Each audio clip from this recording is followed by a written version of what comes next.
সিজদায় মাথা রেখে ৪১ বার এই দোয়াটি পড়ুন, আপনার মনের সকল ইচ্ছা পূরণ হবে ইনশাআল্লাহ। প্রিয় ভাই এবং প্রিয় বোনেরা, আপনি যদি সিজদায় মাথা রেখে এই দোয়াটি ৪১ বার পাঠ করতে পারেন তাহলে ইনশাআল্লাহ আপনার মনের সকল ইচ্ছা পূরণ হবে।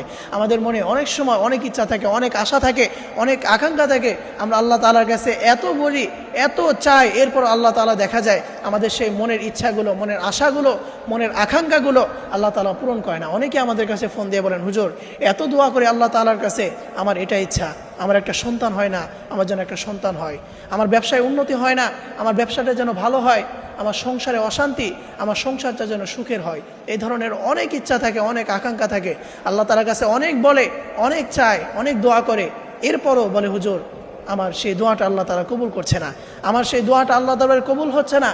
এই ধরনের অনেকে আমাদের কাছে ফোন দিয়ে বলে। প্রিয় ভাই, প্রিয় বোনেরা, আসলে আল্লাহ তাআলার কাছে কিভাবে চাইতে হবে, কিভাবে দোয়া করতে হবে, কিভাবে মনের আশা ব্যক্ত করতে হবে, এটাই আমরা জানি না।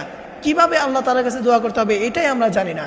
এই জন্য প্রিয় ভাই, প্রিয় বোনেরা, আসুন আজকে আপনাদের শিখিয়ে দিব কিভাবে আপনার আল্লাহ তাআলার কাছে দোয়া করবেন, এবং এই দোয়া করার ফলে আল্লাহ তাআলার সাথে সাথে আপনাকে দান করে দিবেন। প্রিয় ভাই, প্রিয় বোনেরা, সেটা হচ্ছে আপনি এশার নামাজের পরে, আপনি যখন এশারের নামাজ শেষ করবেন, এশারের সালাত শেষ করবেন, এরপরে আপনি সেই স্থানে আপনি প্রথমে সিজদায় যাবেন, এরপরে আপনি এই দোয়াটা হাতে গুনে গুনে ৪১ বার পাঠ করবেন। সিজদারত অবস্থায় আপনি ৪১ বার পাঠ করবেন, ইয়া কাবীরু ফি আমানিল্লাহ, ইয়া কাবীরু ফি আমানিল্লাহ।